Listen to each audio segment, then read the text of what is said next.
Hi, so I did my cultural understanding project on Japan. These are photos from when I went last year in March. This is on Miyajima Island in Hiroshima Prefecture. I went with my boyfriend to visit his family that lives over there, and I just thought I'd throw these all together. And we can go on to the first cultural dimension that I chose, which is uncertainty avoidance.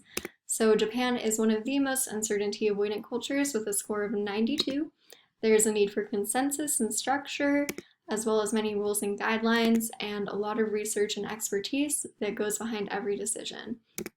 So it is believed that their culture is so high in uncertainty avoidance because historically Japan has been threatened and devastated by many natural disasters. That includes earthquakes, tsunamis, typhoons, volcanic eruptions, and their preparedness for uncertain situations or disasters applies towards every aspect of their culture, from their childhood and school life to their careers and even to the planning of their funerals and other important social events.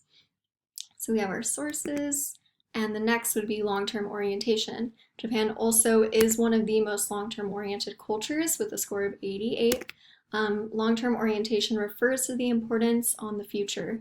So individuals in Japanese culture, they may more so see their lives as like a short moment in a long history or as a service towards their future generations. Perseverance, modern education, thrift, and ingenuity are extremely valued, and virtues, obligations, and modesty are emphasized. So companies in Japan, they may focus more on steady growth rather than quarterly profit, as they would rather serve their stakeholders in society at a large than their shareholders. Even in economically challenging times, there's a high rate of investment in Japan. Also, something that I noticed, at least in Hiroshima Prefecture, was how their waste management system is so well organized. There are multiple trash days a week. Every category of types of waste and types of recyclables is separated, like cans separated from bottles, separated from different types of recyclable plastics, from papers, food waste, all of that. Like it's all in different categories. So they're extremely conscientious about their waste management, and they're not even public trash cans really over there. So I only really saw them at train stations, which means that they're very conscientious about what they're doing with their waste, holding on to it because there was no litter.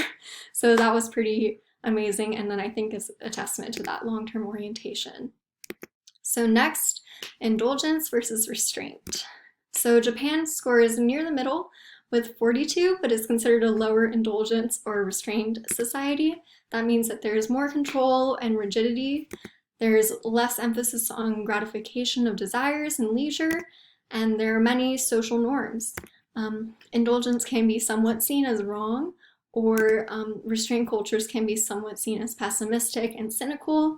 So as Japan leans slightly more towards the restrained society, you may notice this. Next, we have communication. So in Japan, you want to be clear and concise about your goals and expectations, as well as expect time to be spent on research and planning. So I really found this to be true. I did not expect us to be like planning the trip very much because it was more so just like a social visit. And it ended up being like the days that we did decide to do something touristy, the morning was spent looking over pamphlets and maps and figuring out exactly like how we would get around and what exactly we would do and schedule our day. So that was pretty amazing. And the next is there may be unspoken rules, so it is best to present yourself modestly. Modesty, professionalism, virtues, this is all important. So it's best to be respectful of that. And gender roles are also very strong in Japanese culture. It is one of the most masculine societies. So achievement, precise goals, deadlines, and they're important motivators. But as they are a slightly collectivist culture, or mildly collectivist culture, you would not see individual behaviors as assertive or competitive. People are willing to be accommodating and compromise. I found this to be extremely true. People were so beyond polite, sweet, and service-based, and I'm blown away to this day of how just sweet and polite everybody was that I encountered. Um, and then you may want to avoid talking about yourself too much or engaging in too much flattery in Japan.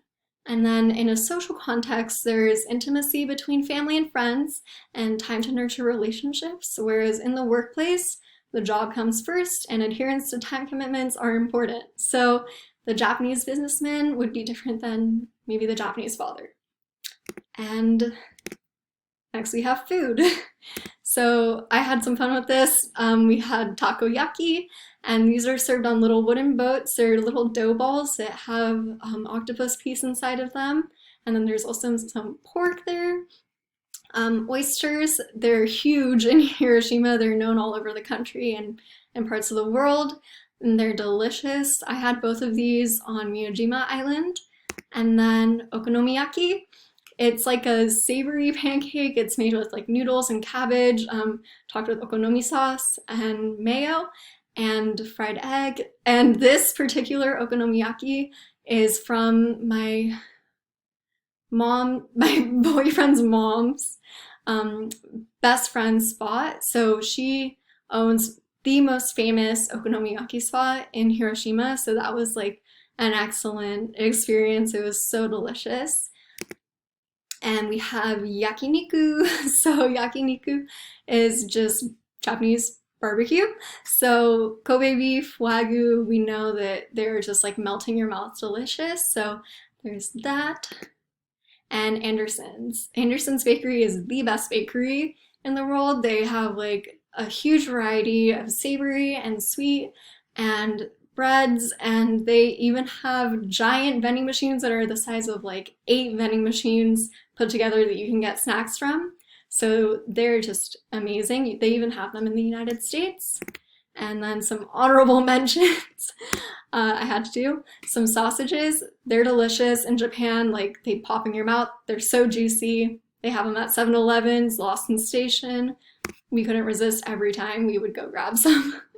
And then 7-Eleven in general is huge over there. The food quality is so high. You can get sushi, carbonara pasta to heat up. You can get sandwiches, and they have little delivery carts. There's pizza chips, and anything grape flavored is my favorite.